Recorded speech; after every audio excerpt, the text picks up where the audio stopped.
मेरे पास कई कमेंट्स आ रहे थे कि मैंने जो अपने लिए टारगेट्स बना रखे हैं, मैं जिसके अकॉर्डिंग स्टडी करती हूँ वो उनके साथ शेयर करूँ। तो आज मैं आपके साथ शेयर कर रही हूँ कि मैंने कैसे अपने टारगेट्स बना रखे हैं और क्या टाइमिंग रखी है। तो ये मैंने टारगेट बनाया था 31 जनवरी को और 10 मंथ का टारगेट बना रखा है मैंने। मेंस प्लस प्रीलिम्स एक साथ मेरी होगी तैयारी इसकी। तो फेब टू अगस्त 7 मंथ का टारगेट मैंने पहले बना रखा है। अगर जो लोग अभी शुरुआत कर रहे हैं तैयारी की, तो अगर वो स्टार्ट करने जा रहे हैं अपनी तैयारी, तो सबसे पहले अगर वो ज्योग्राफी से स्टार्ट करते हैं तो वो उनके लिए काफ़ी बेनिफिशियल होता है, क्योंकि ज्योग्राफी के थ्रू हम मैप को अच्छे से समझ पाते हैं। उसके बाद जब हम हिस्ट्री समझते हैं तो कौन सा प्लेस मैप में कहाँ पर है वो चीज़ें हमें क्लियर हो जाती हैं। तो सबसे पहले आप ज्योग्राफी से स्टार्ट करें, उसके बाद हिस्ट्री, फिर पॉलिटी पढ़ें, तो सारी चीज़ें आपको ईजिली समझ में आ जाएंगी। बाकी मैंने तो ज्योग्राफी पहले ही पढ़ी हुई है, पॉलिटी, हिस्ट्री सारी चीज़ें मेरी पहले से ही पढ़ी हुई हैं, तो इसलिए मैंने वो सीरियल वाइज ऐसा नहीं रखा है। हिस्ट्री मेरी थोड़ी अभी वीक है, इसलिए मैंने सबसे पहले हिस्ट्री को ही चूज़ किया।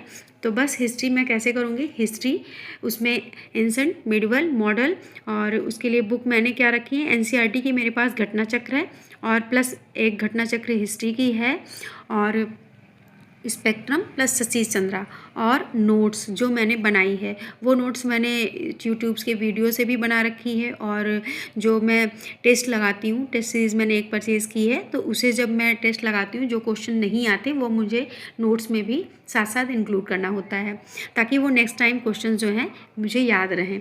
फिर मार्च में ज्योग्राफी मैंने उसकी बुक ले रखी है, महेश कुमार वर्मा सर की बुक, और प्लस घटना चक्र, और जो नोट्स मैंने रखी है, और मैप नोट्स मैंने खुद बनाई है, और मैप एटलस का जो आता है उसे आप ज़रूर लें ताकि आप ज्योग्राफी क्लियरली समझ पाएँ।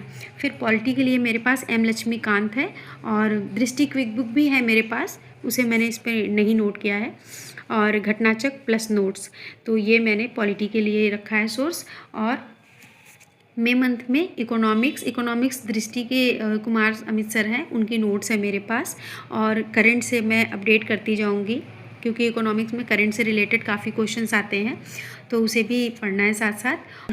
जून मंथ में साइंस रहेगा, साइंस में ल्यूसेंट मैंने साइंस की ले रखी है, और घटना चक्र है, प्लस करंट से भी काफ़ी क्वेश्चन साइंस से आते हैं, तो उसे भी पढ़ना है साथ साथ। और जुलाई में एनवायरनमेंट की मैंने दृष्टि क्विक बुक ले रखी है, प्लस मेरे पास है घटना चक्र, और करंट से भी काफ़ी क्वेश्चंस आते हैं एनवायरनमेंट से रिलेटेड, वो सारी चीज़ें मुझे नोट्स में अपडेट करते जाना है, और नोट्स भी पढ़नी है। लास्ट टाइम तो हमारी नोट्स ही काम आती है, तो नोट्स हमारी ज़रूर बननी चाहिए।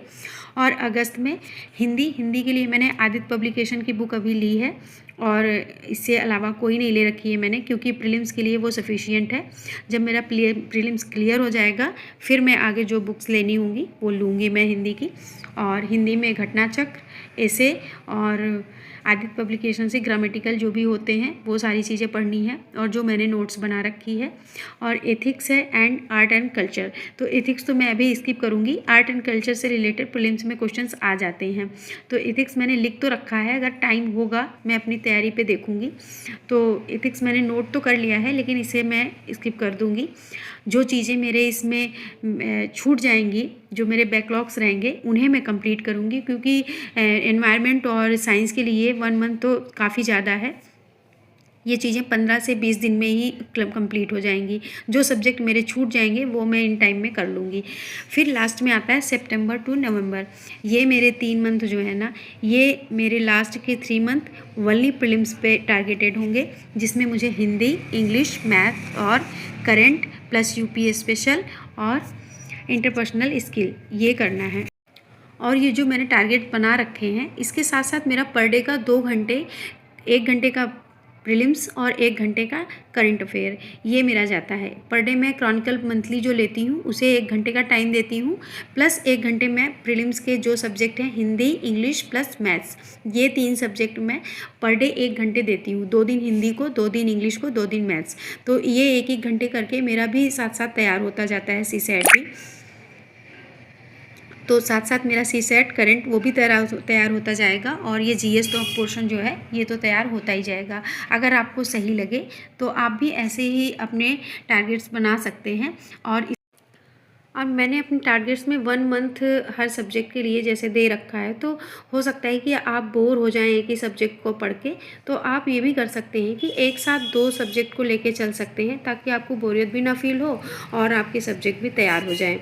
तो जो मैंने एक सब्जेक्ट को 1 मंथ के लिए टाइम दे रखा है, वो आप 2 मंथ में 2 सब्जेक्ट दे सकते हैं, 3 सब्जेक्ट दे सकते हैं।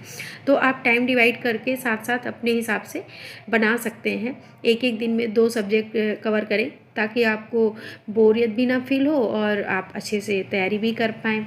आपकी मर्ज़ी है, सबके अपने-अपने पढ़ने के तरीके होते हैं। और अगर आप कहेंगे तो मैं पर डे जो अपने टारगेट्स बनाती हूँ, वो टॉपिक वाइज़ बनाती हूँ कि जिस सब्जेक्ट में जो टॉपिक्स मुझे पढ़ने होते हैं, उसे मैं रात को ही बना के रख लेती हूँ और नेक्स्ट डे उसी को फ़ॉलो करती हूँ। अगर आप कहेंगे तो उसे भी पर डे मैं आपके साथ शेयर करती जाऊँगी। पहले आप इस वीडियो को देखें, अगर आपको अच्छा लगे तो आप कमेंट ज़रूर करें। जो भी आपकी और कोई क्वेरी हो, आप मुझसे पूछ सकते हैं। और इस वीडियो को देखकर उम्मीद है आपको भी हेल्प मिलेगी। आप भी अपने टाइम के अकॉर्डिंग अपने लिए ऐसे ही टारगेट बना सकते हैं, क्योंकि अभी हमारे पास 10 मंथ है, जो कि टाइम हमारे लिए काफ़ी सफिशिएंट है।